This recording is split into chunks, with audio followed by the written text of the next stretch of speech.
अस्सलाम वालेकुम प्यारे बच्चों, उम्मीद है आप सब बाहरियत होंगे। आज हमारा उर्दू का लेक्चर है और हमारा उन्वान है इस्म की इक़साम।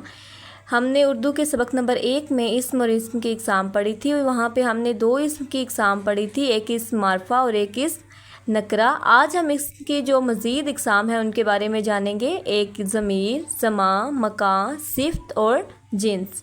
तो चलिए हम पहले देखते हैं इसमें जिन्स। वो इस्म जो किसी चीज़ की पूरी किस्म या जमात के लिए बोला जाए, यानी जिनसे उनकी शनाख्त हो। यानी कि जब हम किसी चीज़ को कोई नाम दे देते हैं तो हम जो वो नाम इस्तेमाल कर रहे होते हैं उसकी शनाख्त के लिए, उसे हम कहते हैं इसमें जिन्स। मिसाल हम देखते हैं इंसान, जानवर, परिंदा, पौधा, दरख्त। अब आप देखिए कोई जानवर हो तो हम उसे इंसान तो नहीं कह सकते, और अगर कोई इंसान हो हम उसे जानवर का नाम नहीं दे सकते। इसी तरह अगर कोई छोटा पौधा होगा तो हम उसे पौधा ही कहेंगे, हम उसे दरख्त नहीं कहेंगे।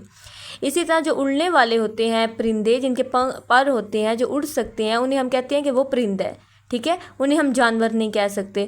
तो वो नाम जो हम किसी की शनाख्त के लिए हम उन्हें दे देते हैं, जो उनके किसी ग्रुप को, उनकी जमात को हम देते हैं कि उनको हम दूसरी ग्रुप्स के से या दूसरी जो जमात है उनसे हम अलग कर सकें, तो वो जो नाम है उसे हम क्या कहेंगे, इसमें जिन्स।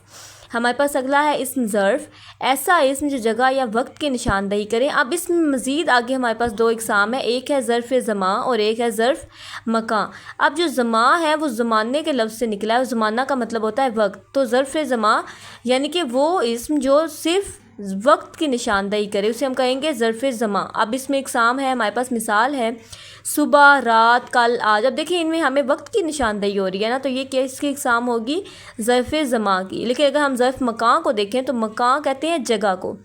तो वो इसमें जो जगह की निशानदही करेगा उसे हम क्या कहेंगे, कमरा।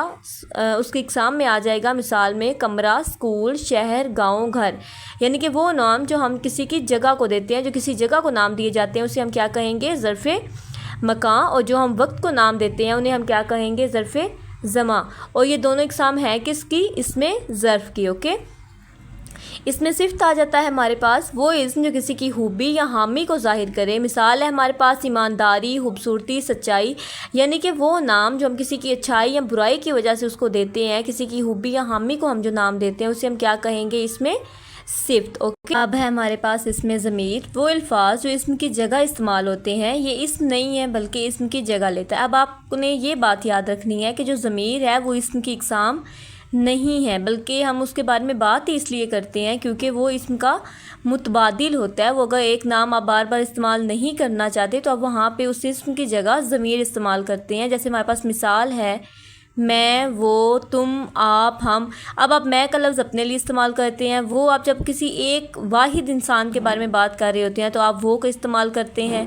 तुम और आप अपने जो आपके मुतबादिल इंसान होता है उसके बारे में आप इस्तेमाल करते हैं, और हम अब तब इस्तेमाल करते हैं जब आप अपनी बात कर रहे हो और आप अपने साथ किसी और की भी बात कर रहे हो, ठीक है। तो इसमें ज़मीर जो ज़मीर है वो इस्म की इक़साम नहीं है बल्कि वो इस्म का मुतबादिल है। ओके, उम्मीद है आपको आज के सबक की भी समझ आ गई होगी। अल्लाह हाफिज़।